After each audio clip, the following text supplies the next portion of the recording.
Today, I would like to talk to you guys about my Chinese resources, what I have so far. And what I'll share with you guys first is a book called The Chinese Language, Its History and Culture. And this is really a linguistics book that just tells, just like a book about Chinese, but not to learn Chinese necessarily. Although it has a lot of words and a lot of grammar rules in it, and it talks about different dialects of Chinese, but mostly Mandarin. And it talks about the evolution of Chinese characters and stuff like that in it. So I thought this book was really cool. It was only like $10, so I got it. And I also found this poem book at a used bookstore. It's got, I think, 300 poems. 总词300句.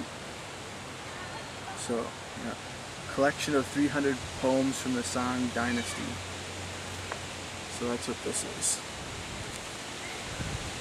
And this is really cool. It's actually helped me learn a lot of vocabulary. And I like using poems to learn vocabulary. I think it's really cool. And I also got this from Living Language, because I wanted to try out Living Language mostly, just for Mandarin Chinese. And it was just, I didn't like it at all. But, I don't know. It's not like Teach Yourself or Colloquial, where it's got dialogues and vocabulary and a little bit of grammar. It's like phrases and just words by themselves. So just like vocabulary and phrases, and that's it. It doesn't really have dialogue. It's, I don't know, I think that's kind of lame. Although one thing I found that was cool is it did come with a dictionary, Chinese Learner's Dictionary, and it's only pinyin though, which I don't know, I don't really like. I want to find a dictionary with that's for radicals, so you can look up the radical of the character, like the root of the character, the radical, because most Chinese don't write in only pinyin, so I don't know, to me that didn't even make sense. Maybe if you heard someone speak the word, you could look it up in the dictionary, but otherwise I thought it was kind of useless. Oh, I guess it makes sense, because this whole entire thing, the whole book, the course book in here, is only pinyin. Only pinyin.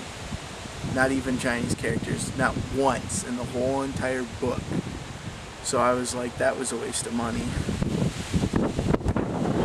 I also have this Lonely Planet Mandarin phrase book, which I showed you in my phrase book video. So this is really good. I highly recommend this book. And I got this mainly because it was cheap, but it's a pocket dictionary, and Chinese to English, English to Chinese, but yet again, it's a pinyin-based dictionary, so it's all organized by pinyin instead of radicals, so I found that annoying. Lao Shu recommended this book to me, and it's really good. A new text for modern China, and it's a Chinese reader, so it'll have a story and vocabulary and some grammatical explanations too in it. So it's definitely good for learning characters. But it's for an intermediate speaker of Chinese. And last but not least, my quick Colloquial Mandarin Chinese book, which I also have the audio for. This has probably helped me the most so far with my Chinese. This and the phrase book I've used the most, and I definitely recommend this book. I also plan on getting a Teach Yourself Mandarin Chinese, and like I said, I really want to find a dictionary that's like based on the radicals of the characters and not pinyin. So if anyone out there knows a really good dictionary that's based on radicals, please recommend it to me. Please tell me about it, show me it, because I can't really find any. And I found one, but it was really bad and really small and didn't have very many words in it. So I thought that was kind of a waste, and I was pretty annoyed. if there's any other good resources out there, let me know, because I'm, constantly looking for resources and reading material. But I live in a small town without even a bookstore, so I have to drive out of town like probably a good hour to find a good bookstore, at least 45 minutes to another town. So, I try to find them on the internet, order them when I can. Also, one thing I'd like to say is my college, Ridgewater College, is getting Chinese lessons. I printed this out, but so they're getting Chinese lessons. So I actually signed up for Chinese, and I'm going to tell you guys how that all works out. Because I also looked up the professor of the class, and he's, got like, I think a master's or PhD or whatever.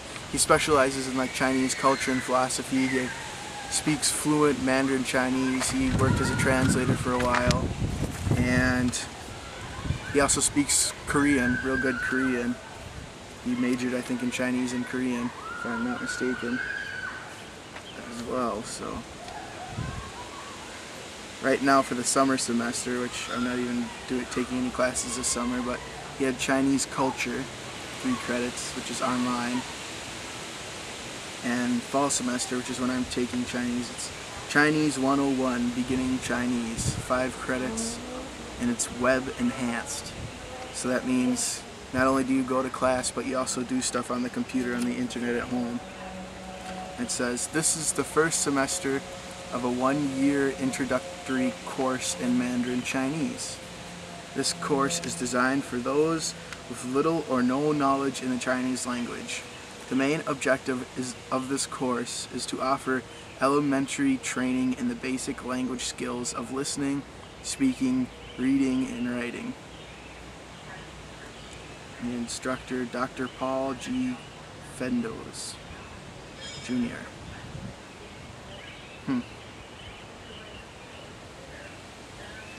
So, I don't know. The guy seems really scholarly. That kind of scares me because I'm afraid of what kind of methodologies he might use. But nonetheless, I'm excited because for me, any type of language related class is like an automatic A because I'm interested. Even if he teaches in a way that I don't like very much, I'll still have fun because either way it's Chinese, it's language, it's a language I like. So either way I'll have fun. But I'll talk to you guys about that, how he teaches, what I agree with and what I don't. So I'll kind of break it all down and show it to you. Because I think there's a lot of things wrong, especially in America, with learning classes in schools, or learning languages in schools, taking language classes in schools. I think it's not the way to go. I think everybody should try and be an independent learner when it comes to languages. Because, I don't know, like a lot of times they'll focus on mostly grammar and vocabulary, which I think is stupid.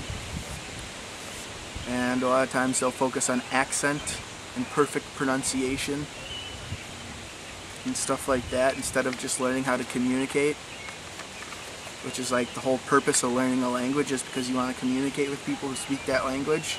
So to me, it kind of, I don't know, most of the ways that schools teach languages I don't agree with. So I'll tell you guys, what he teaches, or how he teaches, his methodology. And I'll update you guys later when I get more Chinese resources. These are all I have for now. I'll talk to you guys again.